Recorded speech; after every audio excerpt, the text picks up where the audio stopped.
Hello every one, ഇന്ന് നമുക്ക് healthy ആയിട്ടുള്ള എണ്ണയിലൊന്നും മുക്കി പൊരിക്കാത്തൊരു സ്നാക്സ് റെസിപ്പി ഉണ്ടല്ലോ. ഈ സ്നാക്സ് റെഡിയാക്കാനായിട്ട് ഞാനിവിടെ കുറച്ച് ബോൺലെസ് ചിക്കൻ എടുത്തിട്ടുണ്ട്. അതൊന്ന് മാരിനേറ്റ് ചെയ്തെടുക്കണം. ചിക്കൻ മാരിനേറ്റ് ചെയ്തെടുക്കാൻ വേണ്ടിയിട്ട് ഒരു 1/2 ടീസ്പൂൺ എരിവുള്ള മുളക് പൊടി, 1/2 ടീസ്പൂൺ കാശ്മീരി ചില്ലി പൗഡർ, ഒരു 1/4 ടീസ്പൂൺ ചെറിയ ജീരകം പൊടിച്ചത്, ഒരു 1/4 ടീസ്പൂൺ ഗരം മസാല, 1/4 ടീസ്പൂൺ മഞ്ഞൾപ്പൊടിയും അതുപോലെ തന്നെ ആവശ്യത്തിന് ഉപ്പും ചേർത്തിട്ട് നന്നായിട്ടൊന്ന് മിക്സ് ആക്കി എടുക്കാം. നമുക്ക് അധികം മസാലകളൊന്നും ഇല്ലാതെ വളരെ പെട്ടെന്ന് റെഡിയാക്കി എടുക്കാൻ പറ്റുന്ന ഒരു സ്നാക്സ് റെസിപ്പിയാണിത്. ഈ സ്നാക്സ് റെഡിയാക്കാനായിട്ട് ഞാനിവിടെ എടുത്തിരിക്കുന്നത് സ്പ്രിംഗ് റോൾ പാസ്ട്രിയാണ്. സുംബുല എന്ന ബ്രാൻഡിന്റെ പാസ്ട്രിയാണ് ഞാൻ എടുത്തിരിക്കുന്നത്. ഇത് വീറ്റ് കൊണ്ട് റെഡിയാക്കിയിട്ടുള്ള പാസ്ട്രിയാണ്. സ്പ്രിംഗ് റോൾ ഷീറ്റൊക്കെ ഇപ്പോൾ എല്ലാ സൂപ്പർ മാർക്കറ്റുകളിലും അവൈലബിൾ ആണ്. നിങ്ങൾക്ക് ഇത് കിട്ടിയില്ല എന്നുണ്ടെങ്കിൽ നോർമൽ ആയിട്ടുള്ള സ്പ്രിംഗ് റോൾ ഷീറ്റ് എടുത്താൽ മതിയാവും. പിന്നെ ഇതിലോട്ട് വേണ്ടത് വെളുത്തുള്ളി, ഇഞ്ചി, പച്ചമുളകാണ്. ഞാനിവിടെ എരിവിനായിട്ട് 2 പച്ചമുളകാണ് എടുത്തിരിക്കുന്നത്. ഇഞ്ചിയും വെളുത്തുള്ളിയും ഞാൻ ചതച്ചിട്ടാണ് ഈ സ്നാക്സ് റെഡിയാക്കാനായിട്ട് എടുത്തിരിക്കുന്നത്. ഇനി നമുക്ക് മസാല റെഡിയാക്കാം. അതിനായിട്ട് ഒരു പാൻ ചൂടാക്കിയിട്ട് വരുമ്പോൾ അതിലോട്ട് ഓയിൽ ഒഴിച്ചു കൊടുക്കാം. ഓയിൽ ചൂടായി വരുന്ന സമയത്ത് അതിലോട്ട് നമ്മൾ ചതച്ച് വെച്ചിരിക്കുന്ന വെളുത്തുള്ളി, ഇഞ്ചി, പച്ചമുളക് ചേർത്ത് കൊടുക്കാം.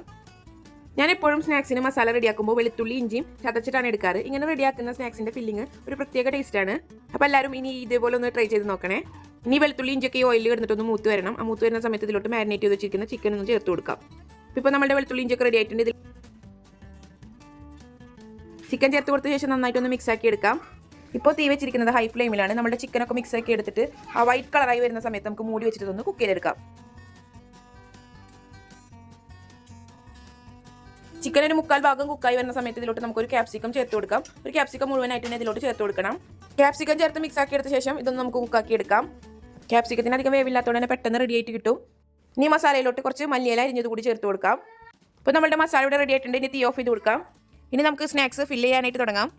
ഞാൻ എടുത്തിരിക്കുന്ന സ്പ്രിംഗ് റോൾ ഷീറ്റ് വീറ്റിൻ്റെ ആയതുകൊണ്ടാണ് ഈ കളർ. നിങ്ങൾക്ക് ഇത് കിട്ടിയില്ല എന്നുണ്ടെങ്കിൽ നോർമൽ ആയിട്ടുള്ള സ്പ്രിംഗ് റോൾ ഷീറ്റ് എടുത്താൽ മതിയാവും.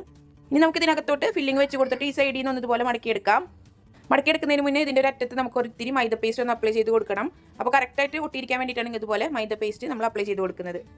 മൈദ പേസ്റ്റ് അപ്ലൈ ചെയ്ത് കൊടുത്തു. ഇനി താഴ്ന്ന് ഇതുപോലെ നമുക്കൊന്ന് മടക്കിയെടുക്കാം. വളരെ ഈസി ആയിട്ട് ഇത് മടക്കിയെടുക്കാനായിട്ട് പറ്റും. ഇനി ലാസ്റ്റ് ആയിട്ട് നമ്മൾ ആ മൈദ പേസ്റ്റ് അപ്ലൈ ചെയ്ത ഭാഗത്തോട്ട് ഒന്നുകൂടി മടക്കി കൊടുക്കാം. മടക്കിയെടുത്ത് കഴിഞ്ഞാൽ ഇതുപോലെ ഒരു ബോക്സ് ആയിട്ട് നമുക്ക് കിട്ടും. അപ്പോൾ ഇതുപോലെ തന്നെ എല്ലാം നമുക്ക് ചെയ്തെടുക്കണം. അപ്പോൾ എല്ലാം ഞാൻ ബോക്സ് പോലെ മടക്കിയെടുത്തിട്ടുണ്ട്. ഇനി നമുക്കിതൊന്ന് ഷെലോ ഫ്രൈ ചെയ്തെടുക്കാം. പാൻ ചൂടാക്കി അതിലോട്ട് കുറച്ച് ഓയിൽ ഒഴിച്ച് കൊടുത്തിട്ടുണ്ട്. ഇനി നമുക്ക് നന്നായിട്ട് ഇതൊന്ന് ചുറ്റിച്ചെടുക്കാം. ഓയിൽ ചൂടായി വരുന്ന സമയത്ത് ഇതിലോട്ട് നമുക്ക് ഓരോ സ്പ്രിംഗ് ചിക്കൻ ബോക്സസും വെച്ച് കൊടുക്കാം. ഇതെല്ലാം വെച്ച് കൊടുത്തിട്ട് ജസ്റ്റ് ഷാലോ ഫ്രൈ ചെയ്തെടുക്കാം. പെട്ടെന്ന് തന്നെ നമുക്ക് റെഡി ആയിട്ട് കിട്ടും. കാരണം ഓൾറെഡി ഉള്ളിലത്തെ മസാലയും അതുപോലെ തന്നെ സ്പ്രിംഗ് റോളിൻ്റെ ഷീറ്റ് ഒരു ഹാഫ് കുക്കഡായിട്ടാണ് നമുക്ക് കിട്ടുന്നത്. അപ്പോൾ പെട്ടെന്ന് തന്നെ നമുക്കിതൊന്ന് മുരിഞ്ഞ് കിട്ടും. താഴത്തെ ഭാഗം മുരിഞ്ഞ് വരുമ്പോൾ നമുക്കിതൊന്ന് തിരിച്ചിട്ടിട്ട് ആ മേലത്തെ ഭാഗം കൂടി ഒന്ന് മുരിച്ചെടുക്കണം. ഇപ്പോൾ ഒരു ഭാഗം മുരിഞ്ഞ് വന്നിട്ടുണ്ട്. ഇനി നമുക്ക് അപ്പുറത്തെ ഭാഗം കൂടി ഒന്ന് മുരിച്ചെടുക്കാം. അപ്പോൾ നമ്മുടെ സ്നാക്സ് ഇവിടെ റെഡി ആയിട്ടുണ്ട്. ഇതൊരു പാത്രത്തിലോട്ട് മാറ്റി കൊടുക്കാം. ബാക്കിയുള്ളത് ഇതുപോലെ തന്നെ റെഡിയാക്കി എടുക്കാം. നമ്മുടെ ഈസി സ്നാക്ക് ഇവിടെ റെഡി ആയിട്ടുണ്ട്. നല്ല ക്രിസ്പി ആയിട്ടുള്ള ഒരു സ്നാക്സ് റെസിപ്പിയാണിത്.